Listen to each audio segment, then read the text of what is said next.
Hey, Liz, hey, hey, hey, can you hear me? we can hear you and thank you for joining and being a part of our IG Live.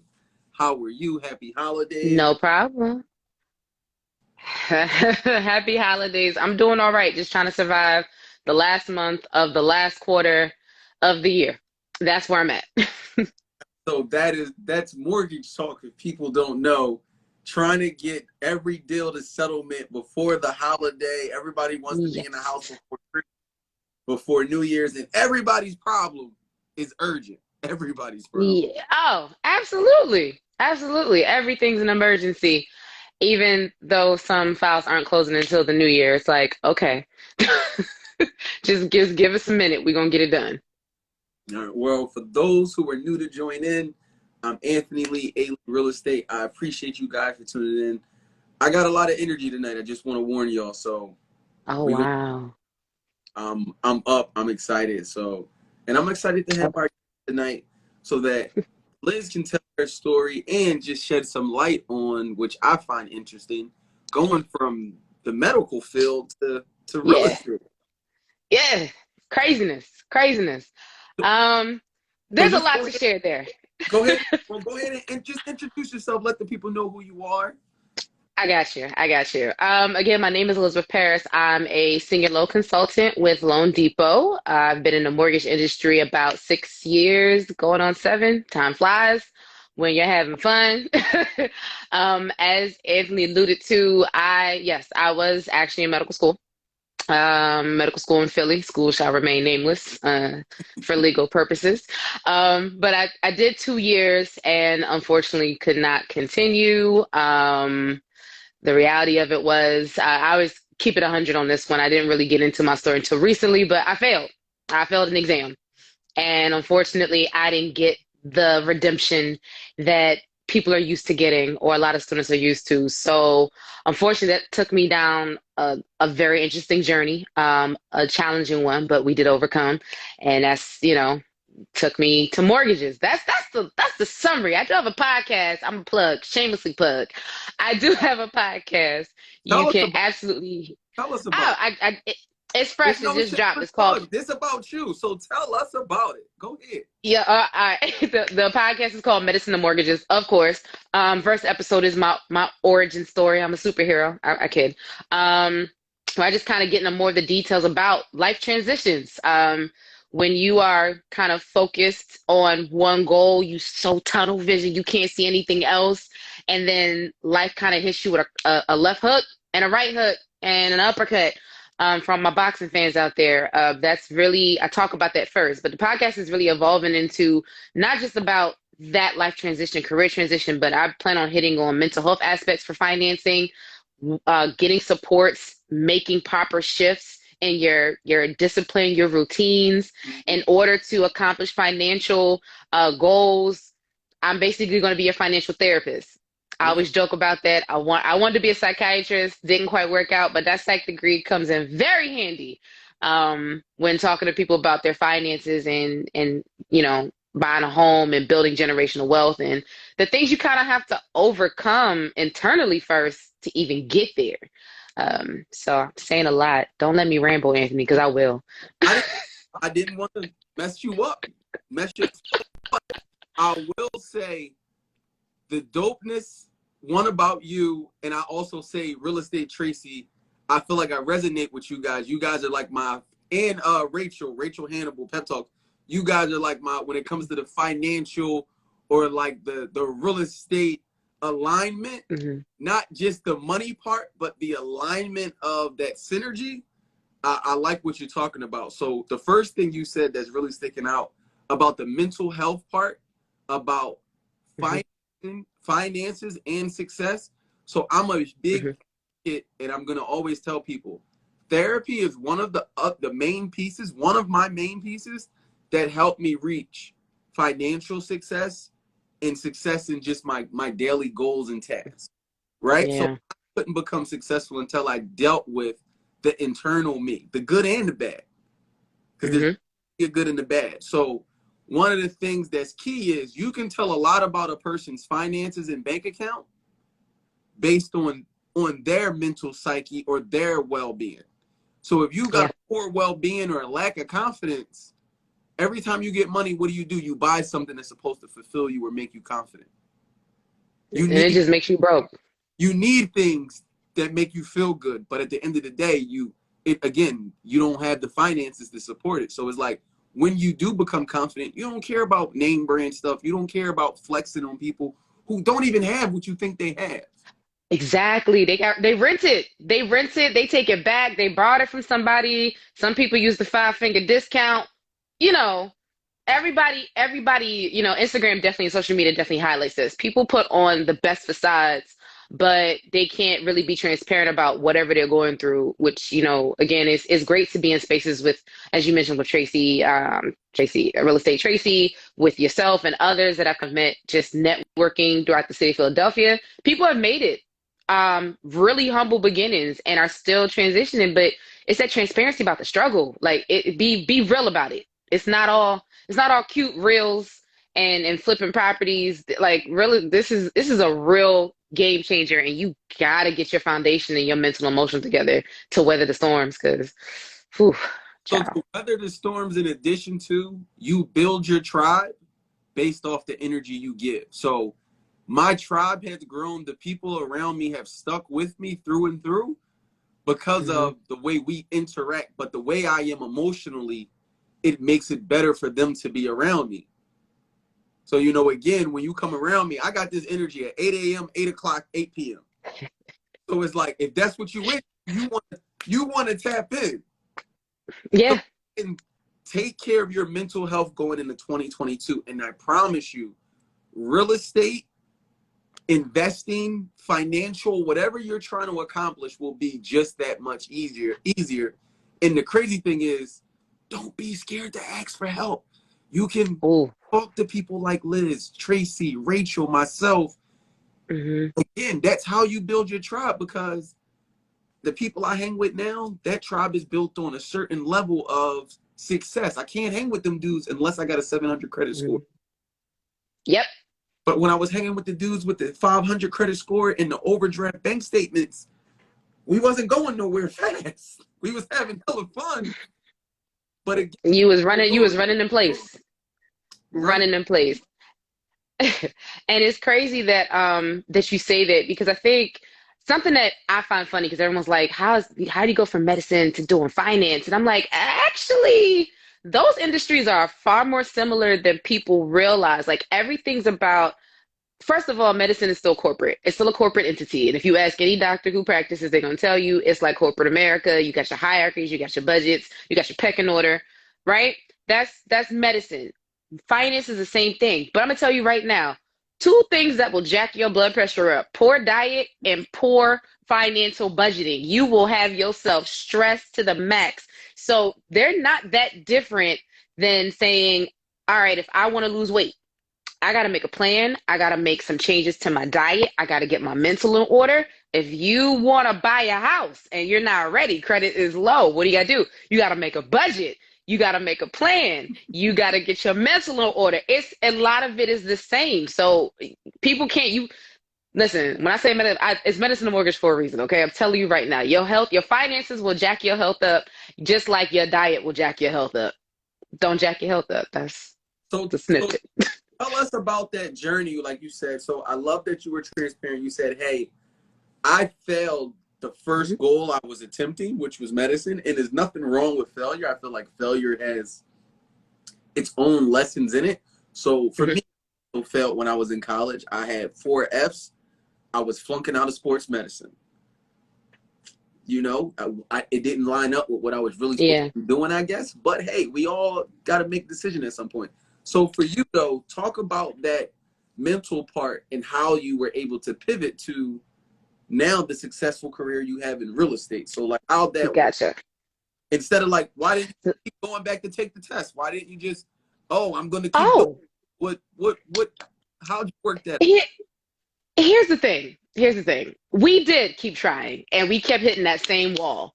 And I would be very factual. At the time, you couldn't tell me this is a great thing. Like, oh yeah, learn from the failures. I'm going through it. Now we was full tears, Carl Thomas looking out the window, rain pouring down. I had a very bad bout of anxiety and depression. It took me a really long time to fully kick it because when you attempt something as massive as becoming a doctor, that's not just I wake up one day and I want to become a doctor. That's years of preparation, taking coursework from high school to college, some grad school courses. So, for me, the hardest punch was when I just wasn't given the opportunity to try again.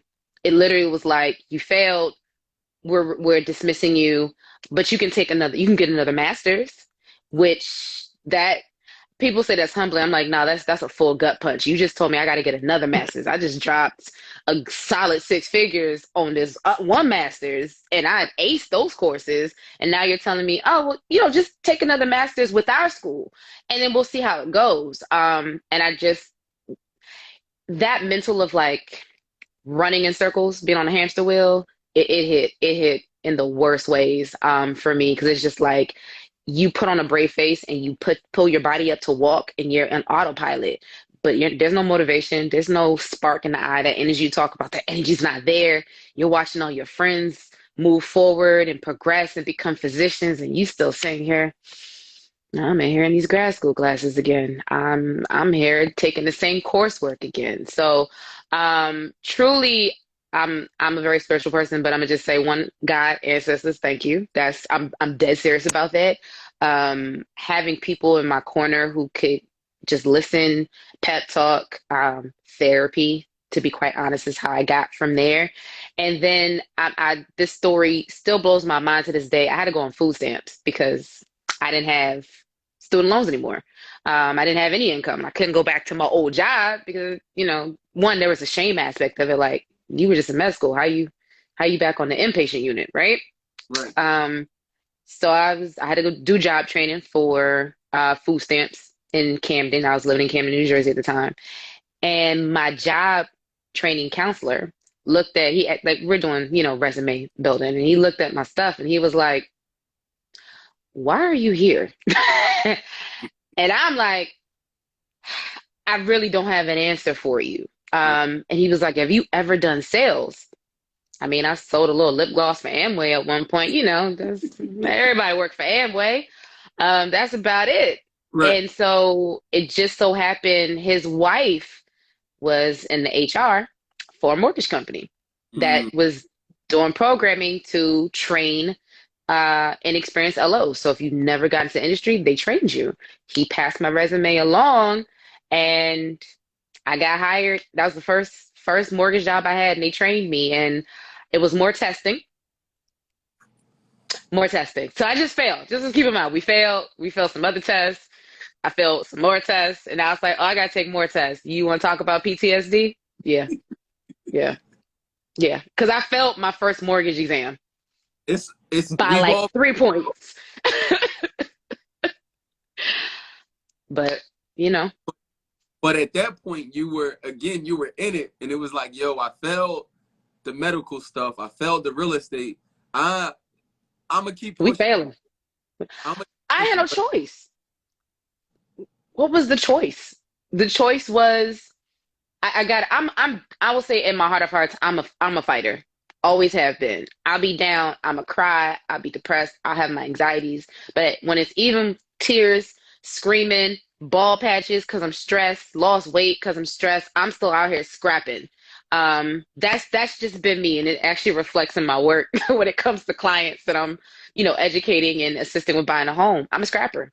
Right. So as much as I'm failing, as much as I'm struggling, as much as I'm crying, we 1-2's in there, and I'm gonna keep pushing to get it done. So fail, but Right. No, KR said fail forward, and that's what you did. So yeah, I think thank you. the other part of that is you knew you wanted to at least you had a goal in mind, like trying to figure out like where you were going with this, because I don't know if you always had real estate. Was that always like possibly? So funny story. I knew I wanted to buy a house. And I actually tried to buy a house before I went to medical school. It just didn't work out. My credit wasn't where it needed to be. I didn't know about grant program. I didn't know a damn thing about the finance world because you don't I cursed. My bad. Anyway, Oh, we are, yeah. It is okay. It is okay. Um, yeah, I didn't know anything about real estate or finance. I just didn't get the education. I'm literally like any other minority coming up. We watch, we learn, but we don't get our hand held through it. So I went to this. I found a realtor online. Don't remember her name. She's a little janky. She took me to a janky lender. I don't know how they got me pre-approved because I was like, I definitely don't have enough money saved on my bank account. But all right. I ended up not buying because she was basically asking me to put on a retainer before we even had a signed contract. If we get see that face, that right there. My it didn't sit well, but I tried to do that before I started medical school because I was like, I don't want to pay rent, right? Mhm. I knew that much, but I just wasn't in a position to buy. And it's just funny how with me failing out of medical school, getting a job in the mortgage industry, my first job in the mortgage industry, I got introduced to the entire gamut of things. Okay. So it was, I knew I wanted to buy a house. I didn't realize I would be helping people buy houses. And it just worked for my personality and, skill set I already had. That's the best I can explain that. So can you talk about, because I feel like everybody talks about real estate, right? But it's always either be a realtor or an investor. I feel like there's Hmm. definitely not enough female, let alone black, loan Mm-mm. in the game. And the part that's the really one of the money makers is the people who lend the money. So can you talk about what it takes or what the requirements are to be a loan officer? And Mhm. not your financial situation, but what are some of the financial opportunities that comes with being a loan officer? Okay. So first things first, you have to take the national licensing exam. Um, it's called the SAFE exam. I don't quote me on that. Don't remember. I'd passed it. I gotta take it again. Thank God. But it's a Is SAFE there like exam. a mortgage school, like real estate school? Is there a mortgage school or? So there are courses you can take. Like because I got formally trained with the mortgage company, they were a little bit more in depth. Okay. I'm gonna just drop it. It's Freedom Mortgage. I think they still have the program. That's a great program if you want to get introduced to the mortgage industry, if they still Freedom. offer it. Okay. Freedom Mortgage. Yep, they train loan officers. You get hired, but understand that when you're applying for that, you got to be really mindful about any collections or running debts, child support, liens, anything like that that you have on your own financial record, because all of those things can keep you from getting licensed in the states. You may pass the national exam, but then you can't get licensed in certain states because your financial background is shaky. So the So if I national exam. Oh, sorry. if I OT mobile, I can't get in the game. You can, but you got to get that taken care of. Okay. Yeah, So you gotta get that taken care of. T-Mobile might hold me, might or might not, but definitely no child support, no IRS payments. If you have child support, that bad boy needs to be paid up and on time. You cannot be delinquent or listen, it's like trying to buy a house, but understand you cannot be a financial liability and you are now in charge of people's financial futures because now you may make certain decisions as it's looked at that are not in favor of the lender who hires you. You may make financial decisions that are unwise because you're trying to get the money instead of trying to get viable deals to the settlement table. So so you mean to tell me like some of the people on Instagram who don't own no houses, but then they teaching people how to own houses? Am I allowed to talk about that? Am I allowed to? You no, you can. I'm gonna tell you right now, the blind cannot lead the blind. All right. So I'm gonna be frank. I remember somebody said that to me. They were like, "Oh, you don't own a house. How can you talk to me about owning a home?" I was like, "I don't own a home yet. I currently do." Anyway, No, however, no, I because you just bought a what? I did not. I just bought a duplex. Listen, thank you. We're gonna get to that. We're gonna get to that. We're gonna get to that. We're gonna get to that. Thank you. Thank you. Thank you. Thank you. Thank you. But what I want to say is, when you work in the financial industry, there's a certain level of guidance from a loan officer, regardless of if they rent or own, that they can give you. As somebody on Instagram who has never looked at underwriting guidelines, has never taken the SAFE exam, the national licensing exam to become a loan officer, hasn't taken any of the state exams to tell you what each state does like it just doesn't make sense. Like So honestly, you I get tell, it. so you telling me I could be verified and be a guru with Hmm. no type of verification checks and balances on Instagram? How are you a guru? I Them, them, I put listen, I I mean, put it in I put it in my bio. What you mean I how? mean, I mean, listen, blue checks are great. Do you have real checks from the loans you close? So, help me so, out.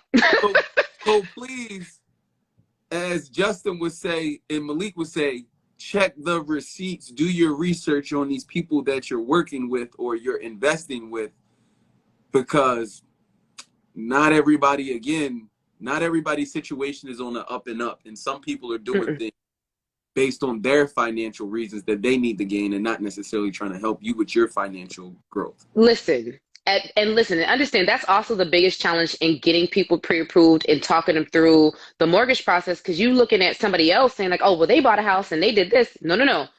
You know on surface what they did, which is buy a home. You have no idea what the credit looked like, what the financial history looked like. You don't know what the bank account looked like. You don't know everybody's situation as thoroughly as you think you do. So be very careful with the advice you take and be very careful with what bandwagons or coattails people are jumping on. I always tell my clients to question me, please. I encourage it. Hey, shop me, talk to two other lenders. Most lenders won't tell you that. I'm going to tell you, talk to another lender, talk to three, talk to a correspondent lender like myself at Loan Depot, talk to a bank, talk to a credit union, talk to three. See who's going to give you the most information. I bet you'll be me. And then see how they follow through. Because people will tell you one thing to get your credit pulled, but they're not going to follow up with a plan if they can't actually get you pre-approved. They're not gonna Mm. follow. They're not gonna follow up in 90 days to make sure they can actually get you, see where you are to see if you're ready to go through the process. So, so tell us, for the people that are looking to be bankable, right? If we just want to hmm be, we want to just be credit worthy, I mean, funding worthy, give hmm us tangible things where we need to be, as far as maybe the things that you see are always like coming up as red flags. Like, Oh, mm.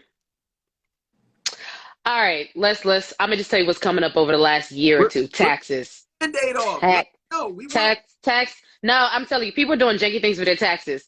Please, right now, there's at least two companies I'm finna report in the tri-state area that are doing income tax returns, and they are not doing them correctly. I'm literally referring people over to more reliable, verified tax experts because folk are doing janky things with their taxes, thinking, oh, I can do this, and you cannot. First things first, if you are a W-2 salary employee, you do not have write-offs. Let me lean in. You do not have write-offs. And someone can check me on this. Tag Kamari Ellis. You can. That's fine. But if you are not 1099, you are not self-employed, you are salary, what you writing off? What you got write-offs for? Okay. Verify your, okay? Like people are people are trying to survive. And then they decide I want to buy a house. And then they keep bringing survival mentality when they need to bring a thriving mentality into the finance part of buying a home. So the most janky thing I've seen are terrible tax returns with people who should not be doing your taxes, with Cousin decisions that should not be Joe at, made. Joe at Dunkin' Donuts.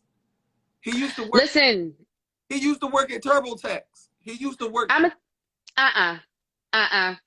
Mm-mm. You find whoever's still hired at Turbo Tax, H&R Block, whatever it is, make sure they are verified. If they up and jump the city and relocated to somewhere else, but they still trying to do your taxes, excuse me, are they licensed CPA? Are they a financial expert? Do you listen? I get it. The I lady, get it the lady because here that said she could get me an extra 6 bands. Not the lady. No. no, it's gonna be illegal, honey. And then the way that Uncle Jojo and the IRS seem to be cracking down on the smallest of things like $600 in transactions in your Cash App, sweetheart, you about to catch an audit. And the last thing you want is to say, all right, I bought my house, I got my house, I'm ready to move forward, we good, we Gucci, and the IRS come over and say, oh, that's a nice little asset you got right there. We gonna put a lien. Gimme, We gonna put a lien on. gimme. Listen, Uncle Sam be like, so that's the one thing I find. People do not do the appropriate things with their taxes, and I'm always pay the money. Do not cut corners on getting your taxes done. Do not go with the person like if it sounds too good to be true, it's fraudulent. If I pay $100 and he tell me he gonna get me $6,000 in advance, no. So No, you don't got no dependents. You ain't got no dependents. You ain't married. You ain't got no business legitimate to write. No. Mm-mm. everybody had Mm-mm. from PPP time. Everybody was a sole proprietor. No, no. Mm. Mm. Unfortunately, a lot of folk gonna get hemmed up with that too. Listen, these audits are coming.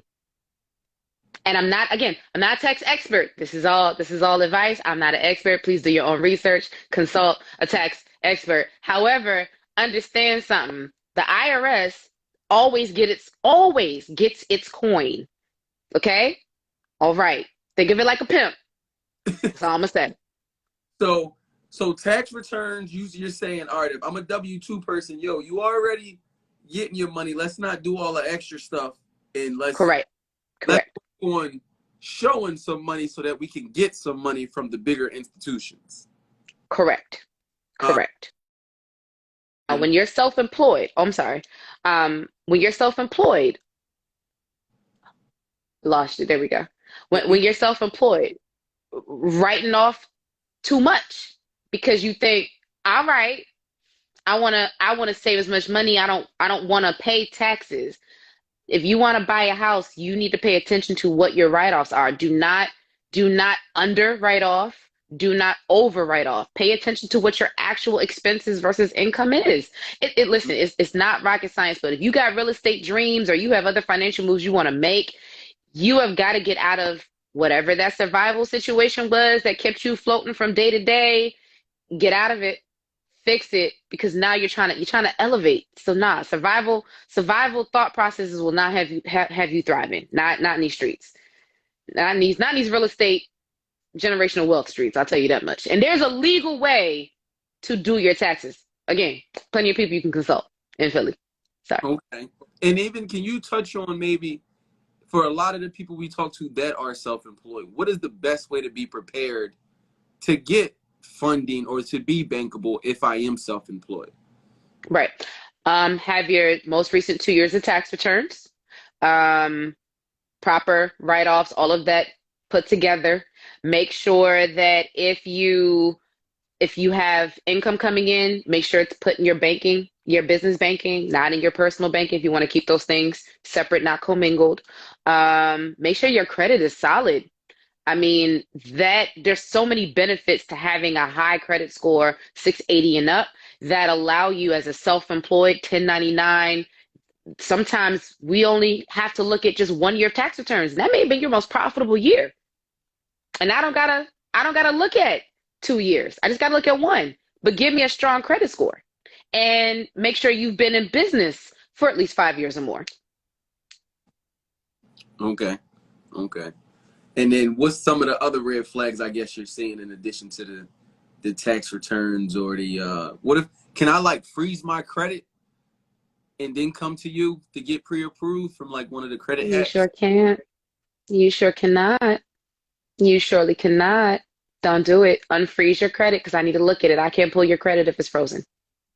Okay. Um, And then what about Credit Karma? Because when I look on Credit Karma, it's telling me I got a 650 credit score, but then when you pull it, it say I only got a 580. So like, Credit Karma is not for credit scores. It is absolutely positively for looking at credit history. So it'll have your payment history accurate. It will have your scores completely jacked up because of the scale that they use to average out, because there's different scales to average out your score. So I always tell people do credit monitoring through Experian. If you have credit cards, they usually offer that now. Credit monitoring there, that'll give you a better idea of what your credit score is. Credit Karma is not going to do it. Understand that Experian is also a monthly charge. So understand there, you see how little exchange of money, a little bit more accurate. And just free game, Experian also allows you to report utilities that you pay as a trade line on your credit. So it helps boost your credit score. So you're if getting something there. paid on time, right? Pardon? If you pay the utilities on time. It If you pay them on time, if it's coming out of your bank account each month, it logs it as a consistent trade line and it can help you boost your score.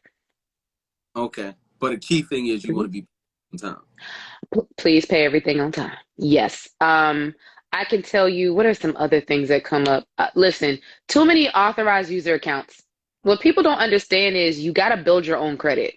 Authorized user accounts are helpful. They assist with getting you started. Particularly, I say this to my young college students, you know what I mean, if they're trying to build for themselves, but you eventually need to start your own credit lines and credit history. When there's only authorized user accounts, again, dropping a little bit of free game here, you're not, an underwriter may not look at you as somebody who can actually pay off a mortgage. You don't really have your own debt. And we can see on credit when everything's authorized user versus your debt. So that's another thing because I see that a lot. I know a popular thing to promote on social media is, oh, get a trade line. But you're supposed to Hey, trade line, then go get your own lines. a lot of people don't get to that part because they don't have the proper discipline and plan in place. So they just say, "Oh, I got an authorized user account." Yes, and at any minute that your authorized user or that trade line person makes a poor decision or has a rough patch, you both go down. Right. So build your own credit. There are a lot of ways to do that. Secure credit cards through who you bank with. Self.inc, self, like myself, .inc. It's a soft credit pool. They allow you two forms of trade lines. You can get a credit card and you can also get a savings account that you can pay into. In about 12 months, that savings account gets deposited into your bank account. So now you saved money, built credit, and you can start a credit card with them. That's What's that also secure. called? Self, SELF.inc. No, I like that because I feel like even like I talk to a lot of young people and like at the schools and stuff, so that like that might be another way around, like yo, starting y'all banking and credit with a situation like that. Mm-hmm. Yep. Listen, there's many ways to do it. What else? Oh, people keeping money in the national shoe box of Nike. Listen, I get it. Certain income situations require that you do not have a certain amount of money in your bank account, especially if you're on fixed income, Social Security, anything like that. However, when we are now talking about, I want to buy a house, we need to see verified funds that are seasoned in your bank account. So you can't just pull out from Mattress Credit Union and from the National Shoebox and Nike, whatever money you've been saving, and all of a sudden you drop it in your bank account. Okay. It's not going to work. You can't do that.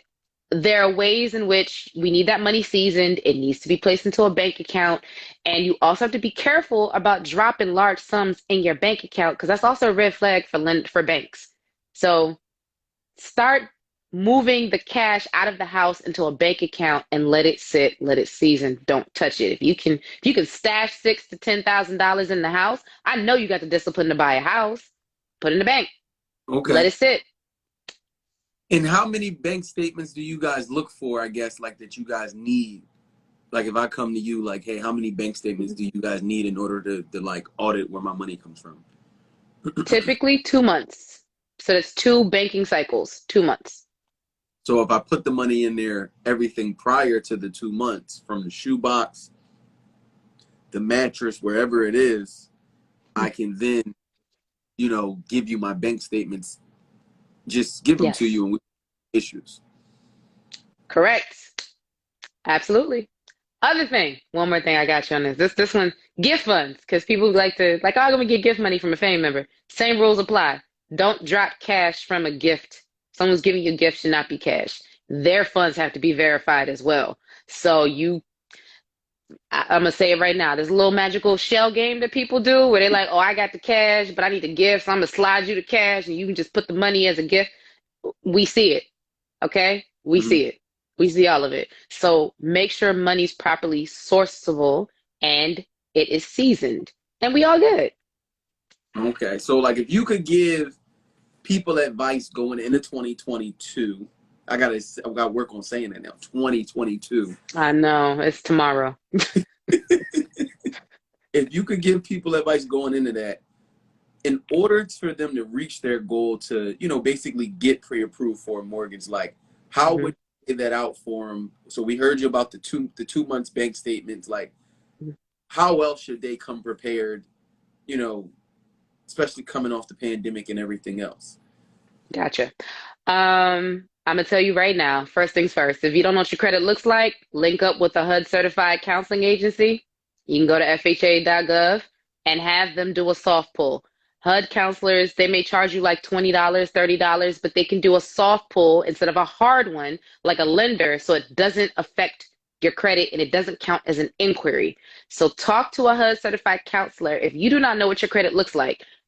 They also have great resources on grant money, budgeting, putting financial plans together.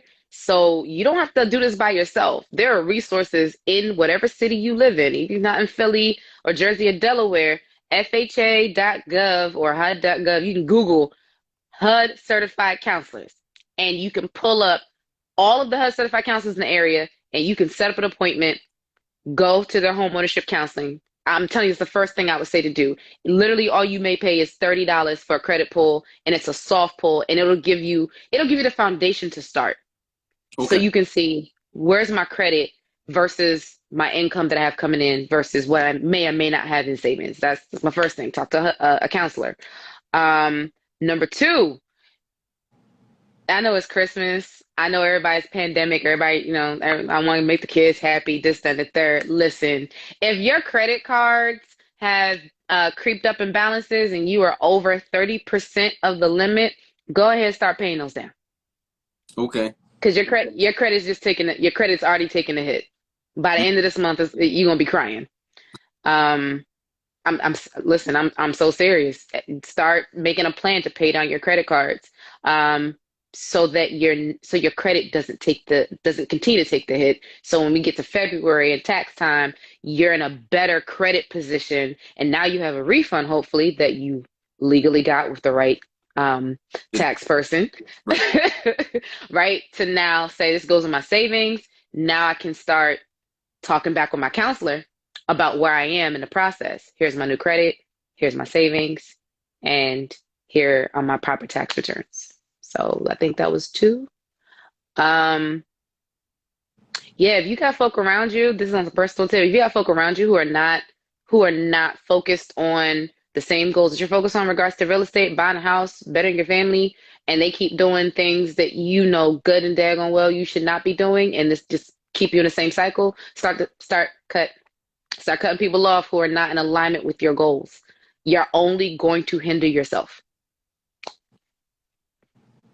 I feel like that's a subject in itself on trying to work on that separation and breaking our what we consider to Yeah, be norm. But when you realize the norm's really not the norm, once you get out of the norm and you're like, yeah, it is crazy.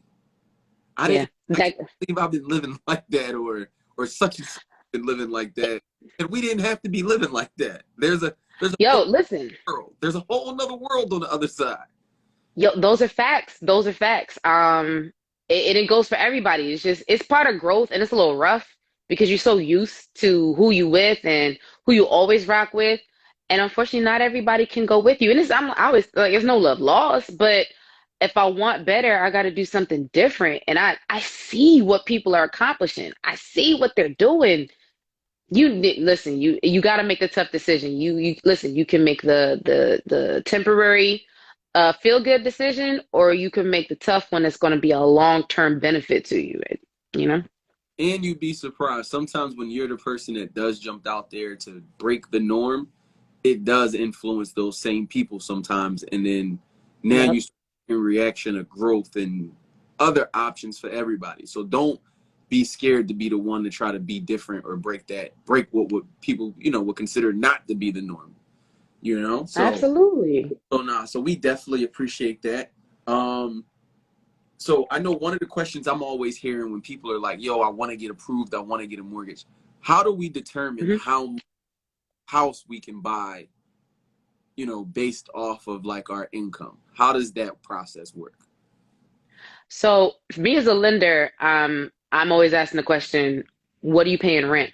Because if I know what you pay in rent right now I'm gonna have a nice little scale of, so what do you think is comfortable for you? But I'm gonna look at your gross income, and then I'm gonna look at your total monthly debt, and then I'm gonna make sure that your debt versus your income doesn't go past maybe 43, 45%.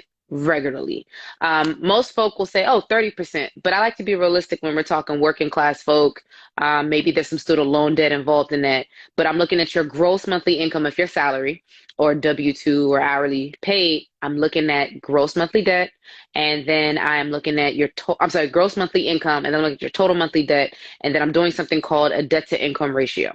So I'm dividing your debt by your gross income.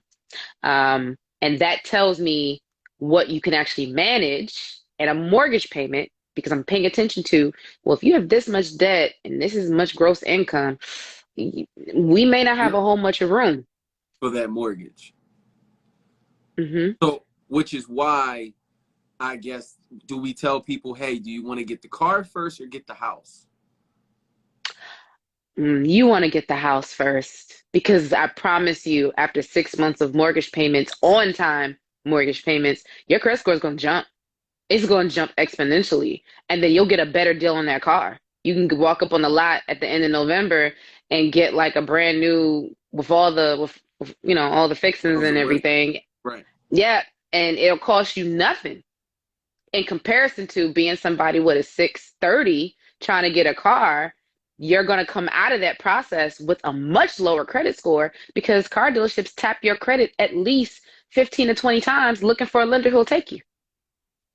But I'm just saying, it's the new year, that Hellcat, they be dropping them deals on them Hellcats and them, you know, them Jeep Cherokees with the supercharged, the SRT. I'm You just, see my face? I just put.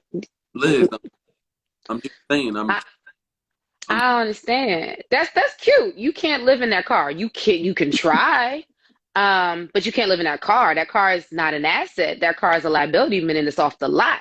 You can't leverage it for equity. You can't pass it down to your kids. You can't sleep in it. You can't take a so, shower in it. It's how, uncomfortable. so if I'm trying to make financial decisions, right, that are Hmm.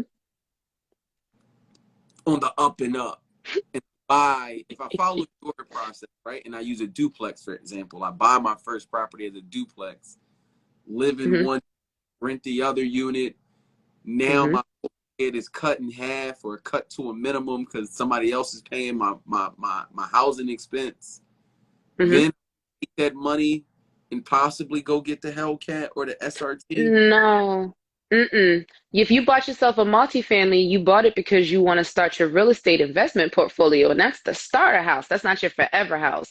Chances are you want to buy another property after this. So no, you take whatever money you have that is surplus because you have someone else paying your mortgage, and now you're not really shelling out the same amount of money monthly, and you reinvest it into your real estate dreams.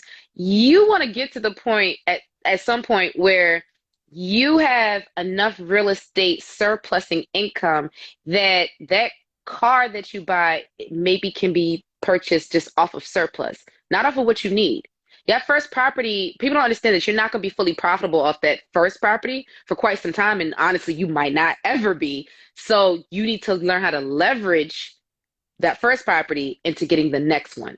Why are you buying a car? Get a bike, take an Uber, So go walking, get exercise. my first property, roughly how long till I can get the second property? So first property is owner occupied. Your next investment purchase, depending on your financial situation, could be within the next 10 months. I usually say give yourself at least nine, before you try to buy either an investment or whatever your next step is. Because again, remember, it takes 6 months for that credit to take the boost, right? Hmm? Because I'm going to tell you right now, a large trade line showing up on your credit report, your credit score drops 40 points. Just period. 6 months of payment, on time payments, you're going to get about 80 points back in 6 months. So you're really not ready, depending on where your credit was. Most people are not ready for that second purchase until 10 months later, if it's an investment, or maybe you decide your family's growing and you want to buy a new primary residence. But yeah. So if I buy the first house FHA and my family Mhm. does grow, I meet somebody and now we want to go live in this magical house, I can Mhm. use it again, or do I go conventional? And do I have to put Um, Gotcha. So it depends. There you can use FHA again. There are just restrictions around that from a guideline and an underwriting standpoint. So don't think you're gonna just buy another multifamily and be like, oh, I'm gonna use FHA again. No, you're not. You're Okay. not. Maybe you're getting a single family at best. So that's always know FHA is 3.5% down. If you decide to go conventional, which I do advise because again, there's just some flexibility there. I like conventionals for a lot of reasons. I like FHA, but if getting that second home, single family, just 5% down on that at minimum because you've already owned a property. Um, if you are a first-time home buyer, never owned a property, understand what conventional, if you qualify 680 and up, which is the better score, 620 is the minimum, but 680 and up gives you better terms, you could put as little as 3% down. You Mm, don't have to put 20% down. You only put 20% and up down when you're doing investing.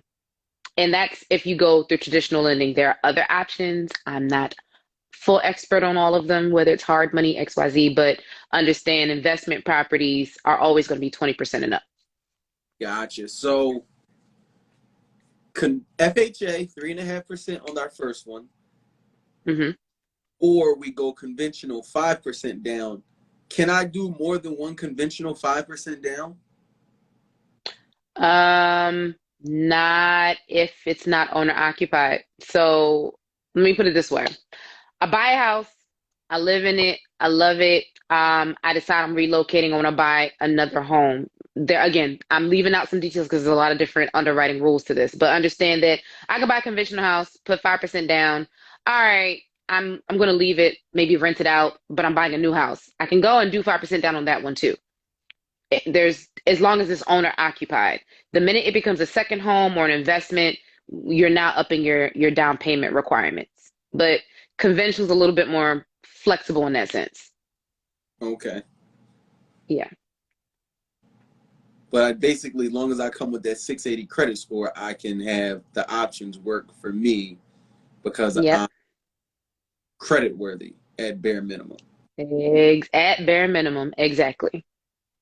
Okay. And roughly, can you touch on roughly what clients need to close on a house and down payment these days? Like, what are you seeing average client need roughly in closing costs? No grant. Uh, no grant, just straight up. Yeah. Anywhere from 15 to 25K. And that's maybe max 300K purchase price.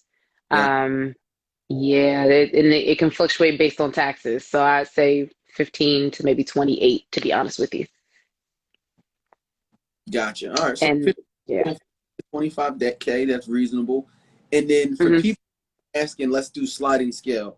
Roughly Philadelphia, what are we looking like for a mortgage at 100,000, 200,000, and 300,000? For 100,000, we're probably talking anywhere from 10 to 12 on down payment closing costs. That's all inclusive. Um, 200, you're now tiptoeing towards that 15 to about 18K. Again, depends on taxes. 300, now we're upping it to like 22, 25. Right. But In Philly. what are we looking at mortgage wise? Oh, like monthly payment? Sorry, I might have missed that. No, you Pardon fine. me. So you get that was great. And then Um, mortgage wise. so if we're talking 100K, we're talking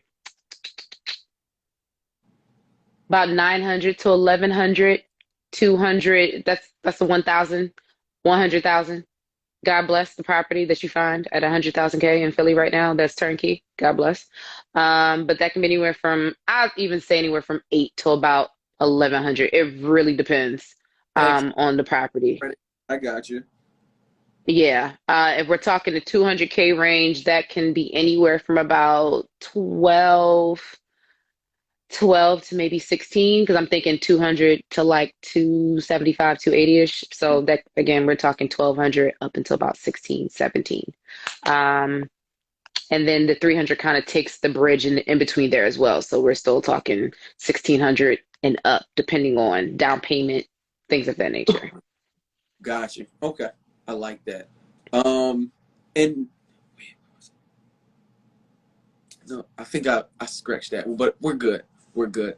All right. You So sure? Listen, I'm an open book, so. no. You're good. This is all good. I feel like this is enough to really get everybody started and thinking. If they weren't thinking, like Is home ownership obtainable? That's what it was. I was going to ask you. For Oh, inner city minorities, first generation college graduates, mhm. first generation home ownership. What do you feel, or how do you feel about us improving on minority home ownership? I saw a couple things come out the other day that said, hey, blacks in particular are still struggling and falling behind the home ownership gap, which is one of Mhm. the easiest ways to help build wealth. So it's like, Right. you're in the financial world, so you see all sides of the spectrum. So for us, like, what do you feel like is holding us back the most, or what advice can you give us, or motivation can you give us that want to bridge that gap? Listen. So first of all, homeownership is obtainable. End of story. Point blank. Now, understand that your timeline to buying a house may be different. So it's obtainable. It doesn't mean it's obtainable today, doesn't mean it's obtainable tomorrow, but it is obtainable. I think our biggest struggle is education, and then being able to say, I gotta focus on getting this done. So here are the things I'm not gonna do. Here are the things I'm not gonna spend my money on. I'm gonna be 110%. I can't tell how many clients be like, "Oh, I'm going on vacation." You buying a house. Why are you going on vacation? They go on Like, more vacations than we do. I listen, don't get me started. And the thing is, like, your income doesn't support the lifestyle of you trying to buy a house and go on vacation. So you got to figure out what type of sacrifices you're gonna make in the short term for the long term gain. Um, that's just the thing I see a lot. I mean, average income, I think in Philly, I think what I saw was maybe a hundred something and some change. I don't quote me on it, but I know most of my clients are not in that tier, at least in the Philadelphia area. So I'm always working with 95% Black, working class, whatever. I have my my clients who make more money, but understand it's the discipline, it's the knowledge. You're not going on vacation trying to buy a house. That may be for 6 months. For some, that may be for 8. For some, that might be for a year. Right. Um, I didn't go on vacation and I work in finance. I just trying to get to this point. I shut a lot of things down. I wasn't going out. I wasn't. This is before the pandemic. I wasn't going out. I wasn't going on vacation. I even had a side hustle, just to build my credit up because I told you I was on food stamps. We didn't have a job at one point. Stuff got real. We made poor life Right. decisions, because we were sad. But you know what I'm seeing for us is we don't know what our options are. We don't understand how to properly budget and save, and then stick to the plans that we are because we're sensitive. Just historically, we're sensitive. We go through a lot. We have a lot of stresses. The minute we hit a certain stress point, all right, let me go hit this hookah spot real quick. Let me go get these bottles. Let me get this Fashion Nova jean set. Let me book this flight deal to Miami, Right. and whatever. I'm gonna just throw caution to the wind, and I'm gonna come back and figure it out. Yeah, that was great. I'm glad you had a nice weekend, but now you just set yourself back 6 months getting a house. So, would you say, to your point earlier, what you led with, emotional and mental stability is the key to reaching these goals, or even just becoming successful with home ownership? Absolutely. Because Finding and the lack of stability and emotional control keeps causing us, like you said, to slow the process down. yeah, yeah. Listen, and this is all all income levels. Understand a lot of us, we come from very humble beginnings. Our parents didn't have the emotional discipline either. Right. They were figuring it out. Thank God, we're in a position where we're able to do better, but our parents didn't have the emotional regulation. Uncles didn't have it. Some of us for the first time are building that, trying to get that house for the first time for the family to pass on. So um, for me, it's the education. It's the being able to sit and say, what's the game plan I have, or what game plan I can put in place? What are my resources? What are free resources that are beneficial? Um, Something else that I see a lot is, again, trying to be too flashy, social media. Everybody want to look like they made it, but they really haven't. The You don't got to do that. premature flex. Premature flex. I, Yeah, I I did that back in like 2014, 15. I did that. I did that for a second. yeah, yeah. And it's I'm not going to say the process to getting ready to buy a home is easy because everybody has different. Some of us don't have anyone to gift us money, right? So you got to save. Some of us have never seen home ownership up close. So you got to get in the mindset of what it means to have ownership. Um, it's just, again, it's the education, it's the support, and it's really getting the discipline together. I'm telling you, like, it sucked. I have a client now. I advised her you might want to get a second job. It's stressful. Having two jobs is stressful. And I promise you, if you caught me in the first 3 years of my mortgage career, like, you got a second job, I sure do. I got a second job because I wasn't at the point in my career I was making it yet. Not the way I wanted to make it, not where I am right now. Do what you got to So I do. had to sacrifice. Listen, grit, fighter. We told you before. I'm a fight it out. I'm gonna be tired as hell. I wasn't going out. I wasn't doing certain things. If you saw Liz pop up somewhere, oh, you all right, Liz? What you doing here? Had to take a break. I have no shame in that. I drove for Grubhub Right. for many years.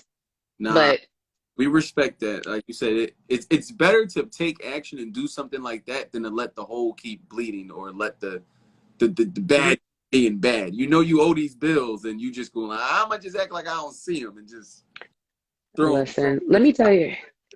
Let me tell you about student loans and how sometimes they don't care that you want to defer or forbear. And they be like, sorry, you tapped. Give us give us your money. Right. Get what you got. Something. Um We didn't talk about student loans. let's go. Let's go. I Can, hate them. What else can would you like we to know? briefly talk about what it means mortgage wise to be in deferment versus being on an actual payment? Whew. All right. So couple guidelines have changed, but I'm gonna just put it this way.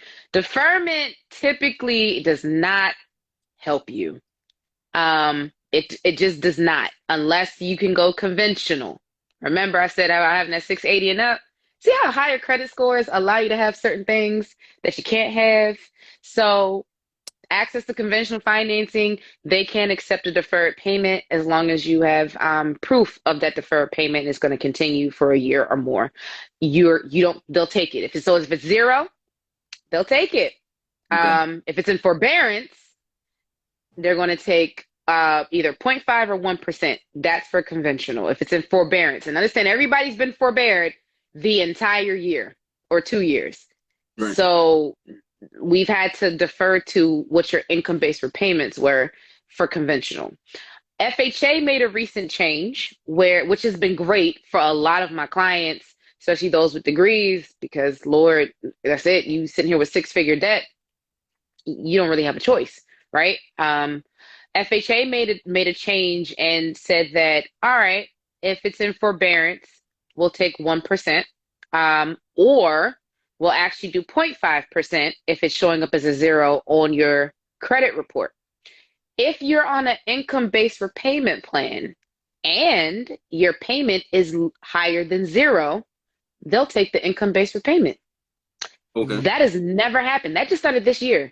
That has never happened with FHA. So we're getting a little more flexibility with the student loans. But the main thing is you want them to be in good standing regardless of. Correct. Okay. Correct. I'm gonna just tell you right now, you're not getting a mortgage with a defaulted student loan. What do you, no, that's it's not happening. Get it out of default. You can't get a government loan already owing the government. No, you cannot. Okay. You cannot. You're not getting a, I'm going to tell you right now, chances are if it's in default, it's in collections, and a collection of that size, even under conventional, we have something called automated underwriting up front, which is how I look at files before underwriter gets to it. Even that, depending on the financing option for conventional, that may come back and say you need to pay this off. Okay. Yeah, especially if you want to invest. So you can't have student loans and collections or default, even if you do an investment. You definitely can't do it if you want to do a government back loan like Wait, FHA or VA. don't kill me. We get ready to get cut off. I'm going to come back.